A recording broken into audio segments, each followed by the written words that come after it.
कहते हैं कि देश के भविष्य के दुश्मन बन चुके हैं मोदी जी, ऐसा क्यों लगातार बोला जा रहा है? देखो, देश के भविष्य का दुश्मन इसलिए कहता हूँ, हिमाचल प्रदेश का चुनाव उसका एक उदाहरण है। देश के इतिहास में पहली बार हुआ है कि एक टॉस के माध्यम से ये बताया गया है कि कौन जीतेगा कौन हारेगा। ये बताइए, अगर टॉस से ही चुनाव का डिसीजन होगा तो फिर इतनी बड़ी चुनाव कराने की जरूरत ही क्या है? फिर चुनाव आयोग बनाने की जरूरत क्या है? फिर आप ये बताइए, जो तमाम जो कैंडिडेट हैं उनके ऊपर पैसे खर्च किए जाते हैं, क्यों खर्च करने की जरूरत है? टॉस से ही हो जाएगा, किसको जिताना है, किसको हराना है। इसलिए राहुल गांधी जी कहते हैं, मैं राहुल गांधी जी जो कह रहे हैं खतरे की घंटी, वो मैं उनकी बातों में इसलिए कहता हूँ कि आज दो ही विचारधाराओं की लड़ाई है।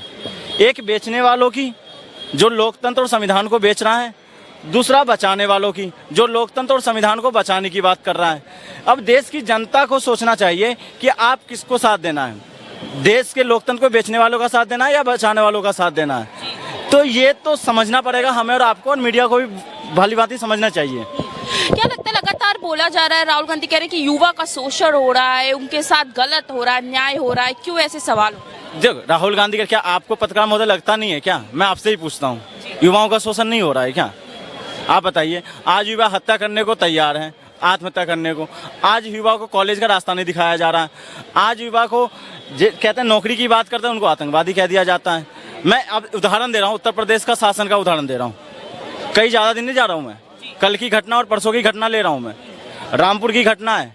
मीडिया में प्रथम भूमिका बननी चाहिए, खबर बनना चाहिए था कि आप 10वीं क्लास का जो छात्र है उसकी गलती बस ये था कि उसने बाबा साहब के होर्डिंग का समर्थन किया। आप ये बताइए, सरकारी जमीन ग्राम सभा की जमीन है, अगर वो लड़का बाबा साहब की प्रतिमा या उसकी बात कर रहा है, उसका समर्थन कर रहा है, लोकतंत्र में आज़ादी मिली है, तो आपको किसने ये अधिकार दिया कि उसको गोली मार कर हत्या कर दो? आपको किसने अधिकार दिया कि उस दलित समुदाय जितने वहां थे उनका शोषण करो?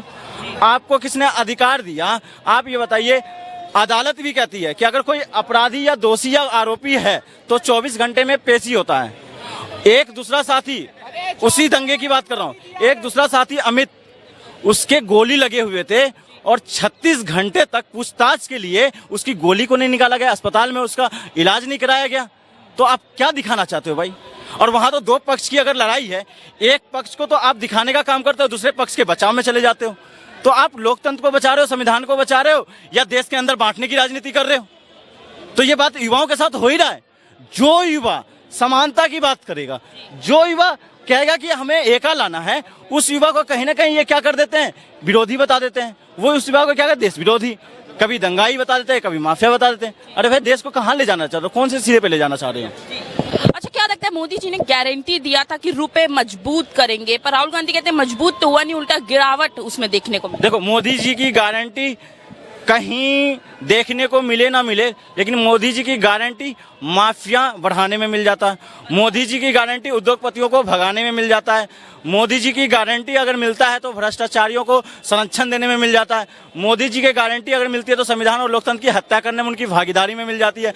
मोदी जी की अगर गारंटी मिलती है तो मोदी जी की गारंटी इस तरह से मिलती है कि संविधान में किसी विपक्ष के नेता को बोलने नहीं देना है। तो मोदी जी की गारंटी वहां है। मोदी जी की गारंटी अगर होती तो आप बताएं, आयुष्मान योजना के तहत 5 लाख से ज्यादा लोगों का पैसा एक ही नंबर से रजिस्ट्रेशन किया गया और सारे पैसा घपला कर लिया। आपको पता, 2 लाख से ज्यादा लोग जो मर गए हैं, उनके नाम पर, इलाज के नाम पर आयुष्मान योजना का पैसा घोटाला कर लिया इन्होंने। दूसरी बात, कोयला घोटाला की बात करो, मोदी जी की गारंटी था कि हम सारे भ्रष्टाचारियों को जेल में डालेंगे, तो येदियुरप्पा को क्यों उन्होंने जेल में डाला? तीसरी बात, उन्होंने कहा, मोदी जी की गारंटी थी 100 स्मार्ट सिटी देने की। आप ये बताएं, स्मार्ट सिटी की बजाय आज शहरों को आप गुलाम बना रहे हो, आर्थिक गुलाम बना रहे हो, मानसिक गुलाम बना रहे हो देश और लोगों को। मोदी जी की गारंटी थी 2 करोड़ लोगों को रोजगार देने का, हर साल 2 करोड़ रोजगार लेने का। जब वही युवा आज रोजगार निर्धारित करने की बात कर रहे हैं तो आज आप उनके ऊपर गोलियां चला रहे हो। मोदी जी की गारंटी थी एमएसपी लाने की, मोदी जी की गारंटी थी किसानों की आय दोगुनी करने की, मोदी जी की गारंटी थी जो हमारे जो कृषि फूड प्रोसेसिंग यूनिट है उसको बढ़ाने की। आज आपकी फूड प्रोसेसिंग यूनिट कम हो गया।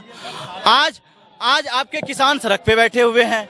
आज आपके ही तमाम वो लोग, तो कहाँ गारंटी? मैं वही तो तमाम गारंटी मैंने गिना दिया, कहाँ उनकी गारंटी? बस भ्रष्टाचारियों को संरक्षण देना और गुंडा माफिया का साथ देना।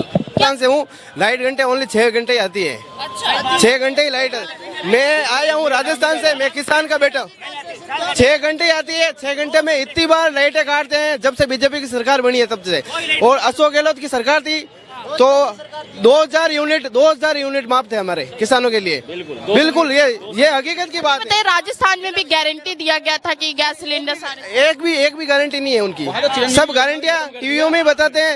अरे मोदी की सरकार को बोलना ही नहीं आता उनको सही तरीके से। तो पाली है हम बीकानेर जिले से हैं। अच्छा इन्होंने सही कहा भाई ने।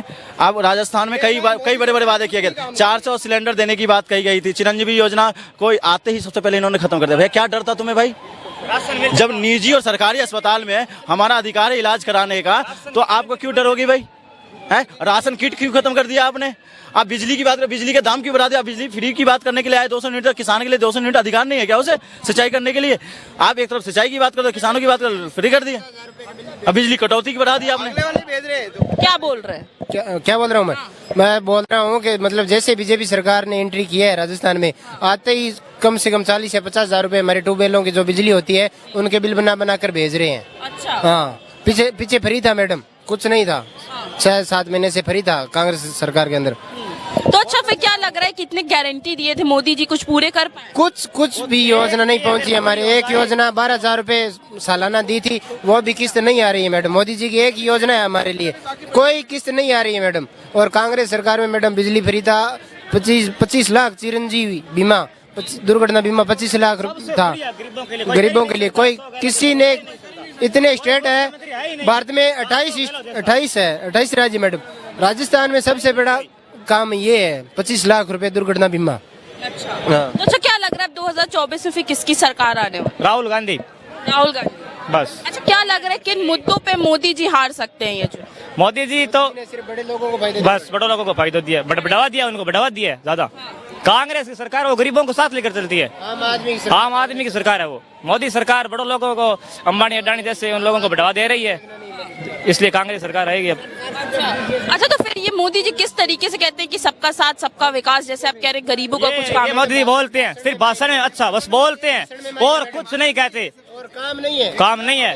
अगर एक भी काम कुछ मोदी जी गाँव में कुछ भी नहीं है। जो बताते हैं टीवी में बताते हैं बड़े बड़े। हम गांव से हमें पता है गाँव में क्या होता है। हमें किसान के बेटे हमें सब चीजें पता है कि क्या होता है क्या नहीं होता है गाँव में। तो क्या कहना चाह रहे कि मतलब झूठे वादे दे के मोदी जी आ गए चुनाव में? ये वादे देके आए हैं मोदी जी। बाकी इस बार पता चलेगा 2024 के चुनाव में कि क्या है। अच्छा राहुल गांधी देखिए न्याय यात्रा निकाल रहे हैं, कह रहे हैं कि हम न्याय दिलाएंगे देश को। कि क्या आपका राय है उस न्याय यात्रा? वो सही कर रहे हैं जो कर रहे हैं। वो बताना चाह रहे हैं कि क्या करना चाहिए। अभी 10 साल